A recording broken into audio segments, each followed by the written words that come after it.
아버지 하나님, 부족한 종의 입술을 예치니 감사합니다. 이 말씀을 듣는 이들의 그 마음에 있는 종교의 영, 세상의 영들이 나사렛 예수의 이름으로 다 결박되게 하여 주시옵시고, 피 묻은 이 말씀이 듣는 이들의 마음에 떨어지게 하시고 그들의 마음이 주님의 피로 적셔지게 하여 주시옵소서. 성령이 나타나신과 능력으로 전하기를 원하며 예수 그리스도 이름으로 기도합나이다. 아멘. 요한계시록 11장입니다. 여기 11장에서는 믿음을 청량한 도구는 어떤 것이 있는가, 그리고 새로 세워진 제3성전, 모세와 엘리야의 권능으로 나타난 두 정인은 누구인가, 세상 사람이 보는 가운데 일어나는 두 정인의 부활, 휴거, 성천, 그리고 이 세상이 주님의 나라로 바뀐다는 예언의 말씀, 하늘에서 보이는 언약궤의 의미는 무엇인가에 대해서 말씀드리도록 하겠습니다. 11장 1절 시작. 또 내게 지팡이 같은 갈대를 주며 말하기를, 일어나서 하나님의 성전과 제단과 그 안에서 경배한 자들 청량하다에 그랬습니다. 주님께서 천사에게 지팡이 같은 갈대를 주시면서 하나님의 성전, 제3성전이죠. 그리고 제단에서 경배한 자들을 청량하라고 말씀하십니다. 믿음을 청량하는 말이죠. 구약 성경에 보면 믿음을 청량하는 그런 많은 도구와 그런 부분들이 있는 것을 볼 수가 있습니다. 에스겔 40장 2절에서 5절까지 보게 되면 3줄 청량하는 장대란 말이 나옵니다. 여호와의 권능이 내게 임하여 나를 데리시고 거기 남을 향한 성읍에 이르시니 모양의 놋같이 빛난 사람 하나가 천사를 의미하죠. 3줄과 청량하는 장대를 가지고 문에 서서 있더니 그랬습니다. 그리고 스가랴서 1장 16절을 보면 먹주리라는 표현이 나옵니다. 여호와가 이렇처럼 말하노라, 내가 긍휼히 여기노라. 여기므로 예루살렘에 돌아왔은즉 내 집이 그 가운데 건축되리니 예루살렘 위에 먹줄이 치어지리라. 나 만군의 여호와의 말이었다 하리라 그랬습니다. 여기서 먹줄은 실질적으로 유다 백성들이 바벨론에서 돌아온 이후에 예루살렘을 재건축할 때 예루살렘을 건축하기 위해서 청량한 도구로서의 그런 먹줄도 의미하지만, 또 그 당시 예루살렘을 재건축하는 유다 백성들의 믿음을 청량한다는 그런 깊은 의미도 포함되고 있습니다. 다른 절입니다. 스가랴서 4장 10절 말씀이죠. 작은 일의 나르라고 멸시한 자가 누구냐, 이 일곱은 온 세상에 도를 행하는 여호와의 눈이라. 다름줄이 스룹바벨의 손에 있음을 보고 기뻐하리라 그랬습니다. 유다 백성들이 바벨론에서 돌아와서 예루살렘 성전을 재건축하려고 하니까 반대하고 멸시한 사람들이 많았죠. 그럴 때 작은 일의 나르라고 멸시한 자가 누구냐 하고 이렇게 외치고 있는 겁니다. 우리도 한 사람 한 사람이 우리 마음의 성전을 지금 건축하고 있지 않습니까? 세상으로부터 손가락질 받고 멸시받을 수가 있죠. 그렇지만 굴하지 마시고 화라로 이기셔서 휴거되게 부족함이 없는 그런 아름다운 성전을 여러분들의 마음에 잘 건축하시길 주님의 이름으로 축원드립니다. 열왕기 하 21장 13절에 보면 줄이라는 표현이 나옵니다. 내가 사마리아를 젠줄과 아합의 집을 다림 보던 추로 예루살렘에 베풀고 또 사람이 그릇을 씻어 엎은같이 예루살렘을 씻어 버릴지라 그랬습니다. 이것은 무슨 말입니까? 즉 하나님께서 사마리아와 아합이 얼마나 타락했는가, 그것을 늘 줄을 가지고 청량하고 계시단 말입니다. 그런데 예루살렘이 사마리아나 아합 못지않게 그렇게 타락했으므로 줄을 잰 다음에 주님께서 정하신 기준을 넘었을 때 예루살렘에 이제 멸망의 그런 진노를 부으실 것을 말하시는 것이죠. 이사야서 28장 17절 말씀에는 공평의 줄과 의의 추라고 표현하고 있습니다. 나는 공평으로 줄을 삼고 의로 추를 삼으니 우박이 거기서의 피난처를 소탕하며 물이 그 숨는 곳에 넘칠 것인저. 여기서 우리가 알 수 있는 것은 3줄, 청량한 장대, 먹줄, 다림줄, 줄, 공평의 줄과 의의 추 등 이러한 다양한 표현이 나옵니다만, 결국은 하나님께서 영적으로 우리 믿는 사람들의 믿음의 분량을 청량하게 계시고, 또 우리들이 가는 도시, 교회 모든 부분들의 어떤 믿음을 청량하시면서 하나님이 정하신 기준에 맞게 되면 상을 주시기도 하시고, 또 하나님 정하신 기준을 넘었을 때는 또 진노의 그런 불을 또 내리신다는 것을 우리가 알 수가 있습니다. 늘 말씀드리지만 우리가 주님 앞에 갔을 때 우리의 믿음의 분량에 따라서 천국의 처소와 상급이 다 달라진다는 것을 꼭 기억하시기 바랍니다. 고린도전서 15장 41절, 해의 영광도 다르며 달의 영광도 다르며 별의 영광도 다른데 별과 별의 영광이 다르도다 그랬습니다. 별은 바로 주의 종 성도들 의미하죠. 다 우리가 주님 앞에 갔을 때 우리가 얼마나 빛나고 깨끗한 세마포를 입고 있는가, 바로 우리 믿음의 분량에 따라서 다 달라진다는 것을 꼭 기억하시고, 주님께서 우리를 부르시는 그날까지 더욱더 빛나고 깨끗한 세마포를 입을 수 있도록 우리 믿음이 더욱더 예수 그리스도를 닮은 장성 분량까지 이룰 수 있도록 하루하루도 이기면서 노력하는 여러분들이 되길 바랍니다. 에스겔 47장 1절부터 보면 그 사람이 천사를 말합니다. 손에 줄을 잡고 동으로 나아가며 1000척을 청량한 후에 나로 그 물을 건너게 하시니 물이 발목에 이르더니 무릎에 오르고 허리에 오르고 다시 1000척을 청량하니 그 물이 창이라의 헤엄할 물이더라 그랬습니다.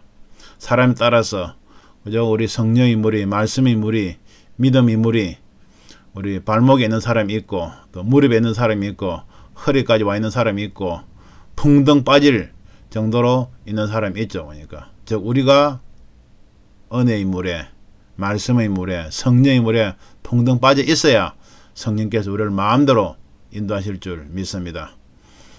11장 2절 말씀입니다. 성전방 마당은 청량하지 말고 그냥 돌아 이것을 이방인에게 주었은즉 저희가 거룩한 성을 42달 동안 짓밟으리라 그랬습니다. 성전 바깥 마당입니다. 이건 믿음과 관계없는 자들이죠. 여기서는 이방인 그리고 예수를 대적하는 자들 말하죠. 이스라엘 중에서도 아직까지 환난 가운데서도 예수를 믿지 않고 있는 자들 말합니다. 이들은 믿음과 관계없으니까 저 구원과 관계없죠. 그러니까 청량할 필요가 없는 것입니다. 거룩한 성은 새로 세워진 제3성전을 말합니다. 물리적으로는 제3성전을 말하고 또 영적으로는 하나님의 선민 이스라엘 민족 그리고 믿음 있는 자들을 의미한다고 볼 수가 있죠. 2, 3년 전에 이스라엘의 산헤드린 공회가 트럼프 대통령과 또 푸틴에게 공식적으로 제3성전 짓는 것을 도와달라고 요청을 했었죠. 작년 말에 이스라엘 대통령을 비롯해서 산헤드린 공회가 통고의 벽에서 제3성전을 위한 건축을 위한 봉헌식을 올렸다는 그런 기사를 본 적이 있습니다. 정말 눈앞에 와 있는 거죠. 제3성전은 정말 휴거의 징표가 되는 것이고, 그리고 하나님께서 인간 경제 6000년 역사의 작업을 마무리하신다는 그런 상징적인 의미가 되는 것이죠. 솔로몬 성전, 그 다음에 이스라엘 백성들, 유대인들이 바벨론에서 돌아와서 세웠던 스룹바벨 성전, 그 이후에 지어질 제3성전을 의미하는 것입니다. 즉 계시록 11장에서 이 거룩한 성 성전 이야기가 나오는 것은 계시록 11장 말씀 이전에 이제 제3성전이 지어졌다는 것을 의미하는 것입니다. 42달 동안 짓밟으리라 그랬습니다. 7년 대환란 후 3년 반기간을 의미하죠. 이스라엘과 믿는 자들을 극심하게 핍박할 것을 의미합니다. 그런데 후 3년 반에 이렇게 이스라엘 민족과 믿는 자들이 극심하게 핍박을 당하는 것도 바로 이스라엘을 사랑하시고 또 후 4년 반 기간 동안에 그나마 주님을 믿고 구원받고자 하는 그런 영혼들에 대해서 주님께서 이삭 죽기 구원을 통해서 그들을 천국으로 들으시기 위해서 하나님께서 베푸시는 공이라는 것을 우리가 깨달아야 됩니다. 은혜 가운데서 예수님 영접하고 믿을 수 있는 그런 기간이 있었는데도 불구하고 그 기회를 짓밟아 버리고 놓쳐버렸기 때문에 그래도 주님께서 그들을 멸하지 아니하시고 후 3년 반 기간 동안에 마지막으로 이러한 환란 가운데서도 믿음을 저버리지 아니하는 그들을 보시고 그래도 구원하시겠다고 하시는 하나님의 사랑의 공이라는 것을 우리가 깨닫는 그런 믿음이 있어야 될 줄 믿습니다. 11장 3절 내가 나의 두 정인에게 권세를 주리니 저희가 굵은 벼옷을 입고 1260일을 예언하느라. 드디어 두 정인이 나옵니다. 모세와 엘리야와 같은 신령을 가지고 마지막 후 3년 반 때 구원받을 영혼들을 모으는 일을 담당할 대환란 유대인 사역자를 의미합니다. 두 정인은 휴거 전에 유대교를 신봉한 진리에 목말랐던 자였는데 휴거를 보고 예수 그리스도가 구세주님을 깨닫고 마지막 유대인들을 구원하기 위한 그런 사명을 받고 나오는 주의 종을 의미합니다. 말라기서 4장 4절부터 보면 보라 여호와의 크고 두려운 날에 이르기 전에 내가 선지 엘리야를 너희에게 보내리니 자녀들의 마음을 아비에게로 돌이키게 하리라. 돌이키지 아니하면 돌을건대 내가 와서 저주로 그 땅을 칠까 하노라 하시니라 그랬습니다. 말라기 선지자가 예언했던 바로 엘리야가 바로 두 정인을 의미하죠. 즉 엘리야의 심령으로 후 3년 반 때 와서 유대인들에게 그리고 전 세계에 예수 그것을 믿으라고 외칠 그런 사명자를 의미합니다. 굵은 벼옷은 바로 죄를 의미하는 회개의 옷을 말합니다. 11장 4절 이는 이 땅의 주 앞에 섰는 두 감람나무와 두 촛대니 있습니다. 두 감람나무는 등잔의 불을 밝히는 기름을 공급하는 나무로 여기서는 마지막 때 주님의 재림을 앞서 준비하는 두 정인을 의미합니다. 서가라서 4장 11절부터 보면 두 감람나무는 무슨 뜻이니까 하고 물으니까 금기름을 흘러내는 두 금관 옆에 있는 이 두 감람나무 두 가지는 무슨 뜻이니까 이는 기름 발리온 자 둘이니 온 세상을 주 앞에 모셔 서는 자니라 그랬죠. 바로 마지막 환란 때 예수 그리스도 복음을 전할 바로 두 정인을 의미하는 것입니다. 자기가 두 감람나무 중에 한 명이라고 보통 이야기하는 사람들이 있는데 그런 말들에 미혹되지 마시길 바랍니다. 11장 5절입니다. 만일 누구든지 죄를 해하고자 한적 제 입에서 불이 나서 그 원수를 소멸할지니 누구든지 해하려 하면 반드시 이와 같이 죽임을 당하리라 그랬습니다. 제 입에서 불이 난다는 것은 두 선지자들 입을 벌려 말씀을 토할 때 하나님의 권능으로 말씀과 함께 불이 나가는 이런 기적을 베푸는 것이죠. 그 원수는 두 정인을 대적하는 대적자들을 의미합니다. 11장 6절 저희가 권세를 가지고 하늘을 닫아 그 예언을 한 날 동안 비오지 못하게 하고 또 권세를 가지고 물을 변하여 피되게 하고 아무 때든지 원하는 대로 여러가지 재앙으로 땅을 치르로다 그랬습니다. 두 정인의 사역기간 동안 하나님 모세와 엘리야에게 주시던 권능을 마지막 때 나타나게 되는 것이죠. 이런 권능을 보고 또 이삭주기 구원으로 나오는 많은 영혼들이 있을 것입니다.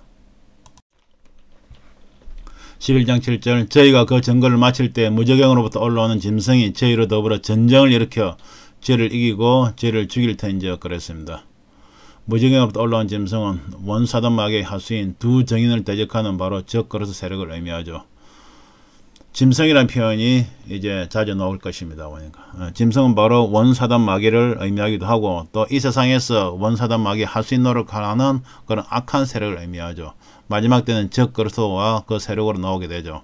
그런데 성경은 보면 이렇게 오래전부터 짐승의 뿔에 대해서 이야기를 하고 있습니다. 욥기서 40장을 보게 되면 땅을 대표한 짐승이라고 비모서가 나오게 됩니다. 그리고 41장은 바다를 대표한 짐승으로 리바이어던이 나오게 됩니다. 이런 것을 볼 때 인간 타락 이후 원사단 마귀는 여러가지 짐승의 모습으로 이 세상을 계속 지배해 왔다는 것을 우리가 알 수가 있는 것입니다. 여기서 성경에 나온 것은 전설상의 동물이라고 하지만 실상은 6000년 역사 속에서 하나님과 믿는 사람을 대적하는 원수 사단 마귀를 상징한다는 것을 짐승이 하나님과 믿는 사람을 대적하는 원사단 마귀를 상징한다는 것을 우리가 꼭 깨달아야 하겠습니다. 전쟁을 일으켜 이기고 죽일 터인즉 그렇습니다. 두 정인도 예수님처럼 하나님께서 허락하셔야 적 그리스도의 손에 넘겨지게 되죠. 두 정인의 권능이 엄청나게 크므로 전쟁한 정도로 군대를 동원해야 겨우 두 정인을 제압할 수 있음을 의미합니다. 그러니까 두 정인을 잡아 죽이기 위해서 적 그리스도가 발악을 하는 것이죠. 11장 8절입니다. 제 시체가 큰 성길에 있으리니 그 성은 영적으로 하면 소돔이라고도 하고 애굽이라고도 하니 곧 저희 주께서 십자가에 못 박히신 곳이니라. 저희 시체가 큰 성길에 있으니 그랬습니다. 두 정인을 잡아 죽은 후에 시신을 화장하거나 매장하지 않고 본보기로 이스라엘 사람들이 그리고 TV 중계방송을 통해서 인터넷을 통해서 다 볼 수 있도록 전 세계가 다 볼 수 있도록 공개하여 위협하기 위해서 시신을 화장하거나 없애지 아니하고 성에다가 메어 달게 되죠. 이런 것도 우리가 옛날 그 역사물에 많이 보고 있지 않습니까? 그죠? 예. 그렇게 한다는 말입니다. 그 성은 소돔 애굽이라도 하니 소돔은 방탕과 쾌락의 극에 달하여 결국 불의 심판으로 멸망한 도시를 말하죠. 애굽은 10장의 큰 권능을 보고도 회개치 않고 끝까지 하나님을 대적한 나라를 말합니다. 즉 소돔과 애굽 같은 마지막 이 땅에 이 세상에 하나님의 심판만이 남아있는 것을 의미하는 것입니다. 이사야서 31장 3절에도 애굽은 사람이여 신이 아니며 그 말들은 육체여 영이 아니라 여호와께서 그 손을 드시면 돕는 자도 넘어지며 도움을 받는 자도 엎드러져서 다 함께 멸망하리라. 소돔과 애굽은 바로 이 타락한 이 세상을 의미하는 것입니다. 저희 주께서 십자가에 못 박히신 곳, 즉 이스라엘에서 예수님이 외면당하고 중임당하신 것처럼 두 증인도 그곳에서 바로 소돔과 애국과도 이 세상에서 죽임을 당한다는 것을 말하고 있습니다. 11장 9절 10절 백성들과 족속과 방언과 나라 중에서 사람들이 그 시체를 사흘 반 동안을 목도하며 무덤에 장사하지 못하게 하리로다. 이 두 선지자가 땅에 가한 자들을 괴롭게 한 거로 땅에 가한 자들이 저희의 죽음을 즐거워하고 기뻐하여 서로 예물을 보내리라 하더라 그랬습니다. 백성들과 족속과 방언과 나라 중에서라는 것은 온 세계 자신들의 승리를 공포하는 뜻이죠. 즉 적그리스도 체제를 위협하던 두 증인이 얼마나 불쌍한 세력인지 홍보하면서 이들이 죽었으니 이제 불안한 소유가 가라앉았으니까 안심하라고 이렇게 자기들이 악의적으로 홍보하는 것입니다. 무덤에 장사하지 못하게 한 것은 자신들의 체적을 홍보하기 위해서 시신을 성길에 내어달라고 공개하는 것이죠. 즉 적그리스도 세력의 체제에 반응한 사람들은 다 이렇게 된다는 것을 위협하는 것입니다. 땅에 가한 자들은 적그리스도와 그의 동조하는 모든 세력을 말하죠. 서로 예물을 보내리라. 얼마나 자기들 위협하는 두 증인을 제거했으니까 서로 기뻐하겠습니까? 참으로 치사한 모습이죠. 11장 11절 12절 3일 반 후에 하나님께로부터 생기가 저희 속에 들어가며 저희 발로 일었으니 구경하는 자들이 크게 두려워하더라. 하늘로부터 큰 음성이 있어 이리로 올라오라 함을 저희가 듣고 구름을 타고 하늘로 올라가니 저희 원수들도 구경하더라. 3일 반 후에 하나님께로부터 생기가 두 증인의 시선 속으로 들어가게 됩니다. 할렐루야. 주님의 부활 성천과 같이 두 증인도 세상 사람들이 보는 앞에서 부활하여 하늘로 올라가게 되죠. 이때 살아난 시점이 3일 반 후라고 한 것은 두 증인이 3년 반 사역한 것을 의미하며 모든 것이 하나님의 섭리임을 다시 한번 확증해주는 증거가 되는 것입니다. 할렐루야. 바로 여기서 우리가 반전의 하나님의 역사를 우리가 볼 수가 있죠. 적그리스도는 자기들의 승리를 나타내기 위해서 두 증인의 시신을 장사하지 않고 모두가 볼 수 있게 공개했지만 이 또한 세상 모든 사람이 두 증인의 부활을 휴거 성천을 볼 수 있는 결과를 가져오게 되는 겁니다. 두 증인의 부활을 통해서 많은 사람이 또 예수 그리스도 복음을 확신하게 되고 또 구원의 자리로 나오게 되는 것이죠. 할렐루야. 11장 13절 그 시에 큰 지진이 나서 성 10분의 1이 무너지고 지진에 죽은 사람이 7천이라 그 남은 자들이 두려워하여 영광을 하나님의 하나님께 돌리더라 그랬습니다. 큰 지진이 나서 예수님께서 십자가에서 돌아가실 때 지진이 있었죠. 마태복음 27장 50절에서 52절입니다. 예수께서 영원히 떠나시다 땅이 진동하며 바위가 터지고 무덤들이 열리며 자던 성도의 몸이 많이 일어나되 백부장과 예수를 지키는 자들이 지진과 그 되는 일들을 보고 심히 두려워하여 가로되 이는 진실로 하나님의 아들이었도다 합니다. 큰 지진이 나는 것을 보고 예수님 당시 돌아가실 때 정말 하나님의 아들이었다고 고백한 처럼 두 증인이 부활 성천할 때 큰 지진이 나는 것을 보고 정말 하나님의 역사구나. 자기들이 십자가에 못 박았던 예수가 바로 자기들이 구세주였건 한 것을 깨닫고 회개하면서 주님 앞으로 나오는 자들이 있게 되죠. 11장 14절입니다. 둘째 화는 지나가서 나 보라 셋째 화가 속히 일어난다다 그랬습니다. 셋째 화는 일곱째 나팔을 울릴 때 임하는 재앙, 대접재앙을 의미합니다. 11장 15절 일곱째 천사가 나팔을 불며 하늘에 큰 음성들이 나서 가로되 세상 나라가 우리 주와 그 그리스도의 나라가 되어 그가 세 세트로 왕노릇 하시리로다 했습니다. 주님께서 친 이 땅을 다스리실 나라가 임할 것임을 말하는 것입니다. 할렐루야. 이 날이 속히 와야 되겠죠. 바로 우리의 유일한 소망인 것입니다. 누가복음 4장 5절 7절에도 원수마귀 사단에게 넘어간 이 세상 권세를 주님께서 거둬 오셔서 영원히 다스리시게 되는 거죠. 다니엘서 2장 44절에도 이 열왕의 때 하늘이 하나님 한 나라를 세우시리니 이것은 영원히 망하지도 아니할 것이요 그 국권이 다른 백성으로 돌아가지도 아니할 것이요 도리어 이 모든 나라를 쳐서 멸하고 영원히 설 것이라. 이 인간 땅 세상 땅 6천년 역사에 있어서 망하지 않은 나라는 없었죠. 그러나 주님께서 다스리신 이 나라는 영원히 망하지 아니하고 다른 세상 백성으로 돌아가지도 아니할 것이고 영원히 다스리실 것입니다. 할렐루야. 다니엘서 7장 26절에도 보면 심판이 시작된 적 그는 권세를 빼앗기고 끝까지 멸망할 것이요 적그리스도를 말하죠. 나라와 권세와 온 천하 열고 위세가 지극히 높으신 자 바로 예수 그리스도죠. 성민에게 붙인 바 되리니 할렐루야. 그의 나라는 영원한 나라이라 모든 권세 있는 자가 다 그를 섬겨 복종하리라 그랬습니다. 바로 예수님께서 다스리신 이 나라에서 우리가 성민이 되어서 주님과 함께 다스리는 것이 우리의 소망이 되어야 하는 것입니다. 주님과 주의 백성들이 다스릴 나라가 오고 있고 이것이 바로 우리 유일한 호프인 것입니다. 할렐루야. 11장 16절 하나님 앞에 자기 보좌에 앉은 24장로들이 엎드려 얼굴을 대고 하나님께 경배하여 그랬습니다. 24장로는 하나님 앞에 있는 각자의 보좌에 앉을 자격이 있을 정도로 그는 믿음이 분량이 된 천국에서 높은 지위와 권세를 가지고 있으면서 하나님 앞에서 이러한 24장로라도 엎드려 얼굴을 땅에 대고 지극히 겸비한 모습으로 경배하는 것을 말하는 겁니다. 계시록 4장 10절에서도 말씀드렸죠. 24장로들이 보좌 앞에 멸류관을 던지며 거룩하다 거룩하다 거룩하다 찬양을 올려드리고 있죠. 우리가 아버지 하나님 앞에 가게 되면 모든 것이 다 필요가 없는 겁니다. 그냥 우리가 하나님 앞에 엎드려서 거룩하다 거룩하다 거룩하다 찬양하는 그날을 소망합니다. 11장 17절 18절입니다. 가로되 감사옵나니 옛지게도 계셨고 시방도 계신 주 하나님 곧 전능하시니요 친히 큰 권능을 잡으시고 왕노릇 하시도다.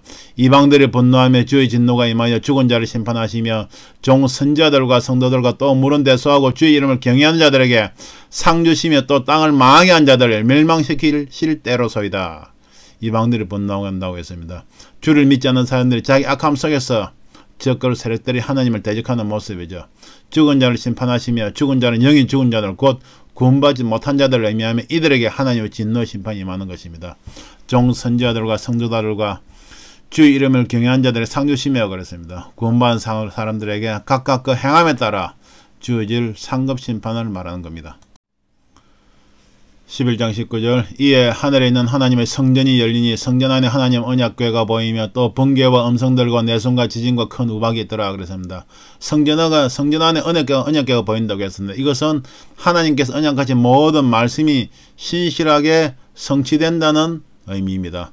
번개와 음성들과 내성과 지진과 큰 우박이 있더라 그랬습니다. 천년 환란의 모든 재앙과 심판이 하나님의 주관하에 있음을 의미하죠. 지금까지 기록된 성경의 모든 예언이 그대로 성취된 것처럼 요한계시록의 말씀도 반드시 성취됩니다. 주님의 재림, 7년 환란, 7년 공중 혼인잔치, 천년왕국, 백보자 대심판에 이르기까지 정확한 공의에 따라 하나님께서 섭리하신 대로 반드시 이루어질 일들임을 우리가 명심해야 되는 것입니다. 요즘 믿는다고 하는 사람들 주의 정도로 보면 지난 것은 과거의 것은 구약은 잘 믿어요. 그럴 거라고. 믿지 않는 사람들 점점 많아지고 있지만 지난 것은 잘 믿는데 반드시 속히 될 일과 장차될 일과 올 일에 대해서는 설교를 아직 안 하고 믿음이 없는 것을 우리가 볼 수 있는 경우가 많이 있습니다. 이 말씀을 듣는 여러분들은 지난 것은 물론 당연히 하나님의 역사를 우리가 믿죠. 그렇지만 반드시 속히 될 일, 휴거, 주님의 공중재림, 천년 환란, 천년 공중 혼인잔치, 천년왕국 백보자 대심판, 그 장차될 일과 올 일을 반드시 믿는, 소망하는 여러분들 되시길 주님의 이름으로 부탁을 드립니다. 민수기 23장 19절 다 같이 읽어보겠습니다. 시작. 하나님 인생이 아니시니 시건치 않으시고 인자가 아니시니 후회가 없으시도다. 어찌 그 말씀하신 바를 행치 않으시며 하신 말씀을 실행치 않으시라 그랬습니다. 성경 66권에 기록된 말씀들은 반드시 이루어진다는 것을 꼭 믿는 여러분들이 되시길 바랍니다.